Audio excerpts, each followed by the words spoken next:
మేషరాశి వారికి కుజుడు రాస్యాధిపతిగా అష్టమాధిపతిగా ఉంటాడు.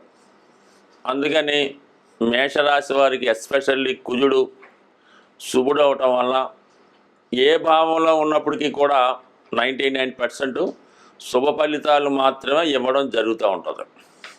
అయితే ఇప్పుడు మనకి ఈ కుజుడు మేషరాశి వారికి చతుర్థ స్థానంలో సంచరిస్తూ తన చతుర్థ దృష్టితో సప్తమ భావాన్ని వీక్షిస్తున్నాడు. అంటే వివాహానికి అవసరమైనటువంటి భావాన్ని చూడటం వల్ల కంపల్సరీగా ఈ సమయంలో మీరు చేస్తున్నటువంటి వివాహ ప్రయత్నాలు చాలా వరకు అనుకూలించే అవకాశం ఉన్నది.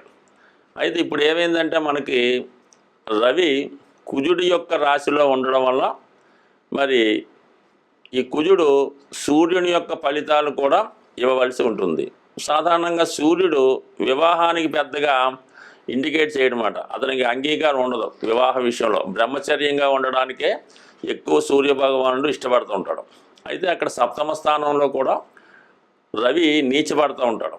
ఆ కారణం వల్ల మరి మేషరాశిలో ఉన్నటువంటి రవి సప్తమ దృష్టితో మన తులారాశిని వీక్షించడం, అంటే మన మేషరాశి వారికి వివాహ స్థానాన్ని వీక్షించడం వల్ల ఇంచుమించుగా మనకి ఈ సూర్యుడు మేషరాశిలో ఉన్నంత వరకు మరి మన కుజుడు వివాహ విషయంలో పెద్దగా ఎంత ప్రయత్నం చేసినా మేషరాశి వారికి వివాహం జరగడం అన్నది చాలా వరకు కష్టంగా ఉంటుంది.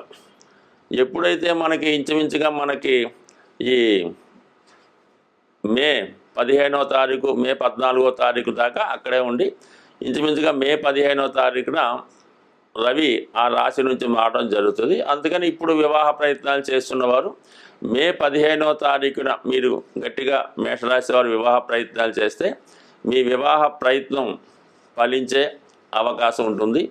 అందువలన కంపల్సరీగా మీరు అప్పటి వరకు వెయిట్ చేసి అప్పుడు నిర్ణయం తీసుకుంటే వివాహం తొందరగా కుదిరే అవకాశం ఉన్నది.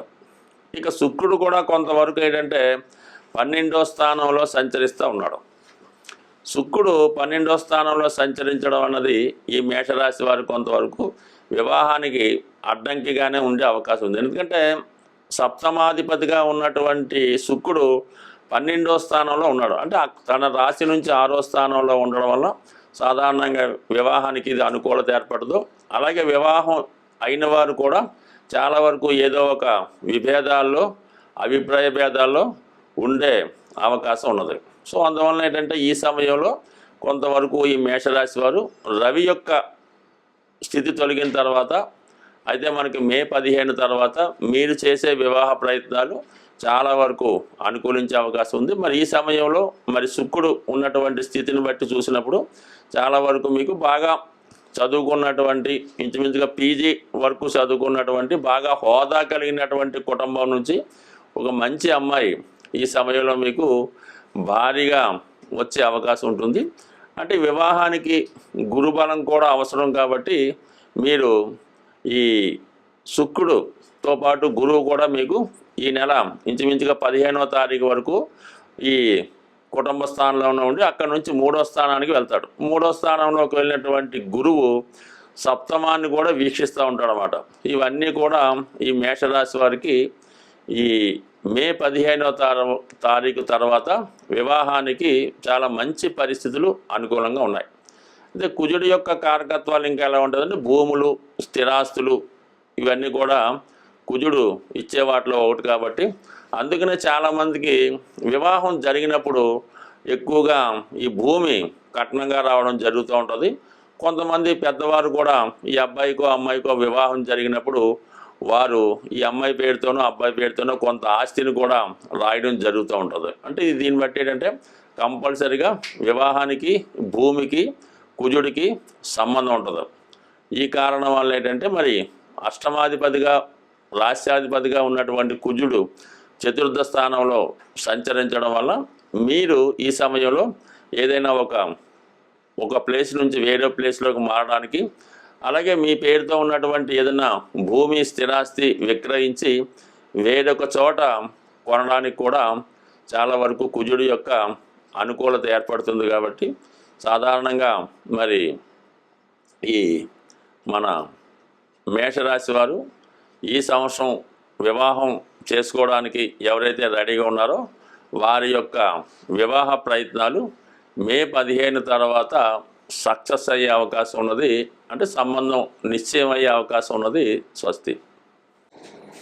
వివాహం ఆలస్యం అవుతున్నవారు, వివాహం తర్వాత భార్యాభర్తల మధ్య విభేదాలు ఉన్నవాళ్ళు, తొందరగా వివాహం కావాలన్నా ఏదైనా ప్రతిదానికి ఒక పరిహారం ఉంటుంది కాబట్టి సాధ్యమైనంత వరకు ఈ సుబ్రహ్మణ్య స్వామి ఒకటి కారణం అవుతుంటారు, ఆంజనేయ స్వామి కూడా ఒకటి కారణం అవుతుంటుంది. అంటే మనకి కలియుగంలో హనుమాను తొందరగా అనుగ్రహించే గ్రహం కాబట్టి ముఖ్యంగా ఒక 8 మంగళవారాలు ఆంజనేయ స్వామి వారి ఆలయంలో 108 తమలపాకులు, ఒక 5 బాగా ముగ్గిన అరటిపళ్ళు, కొద్దిగా సింధూరం, ఒక కొబ్బరికాయ ఇవి తీసుకొని స్వామివారికి తమలపాకులతో అర్చన జరిపించి ఒక 8 మంగళవారాలు కంప్లీట్గా అర్చన చేయవలసి ఉంటుంది.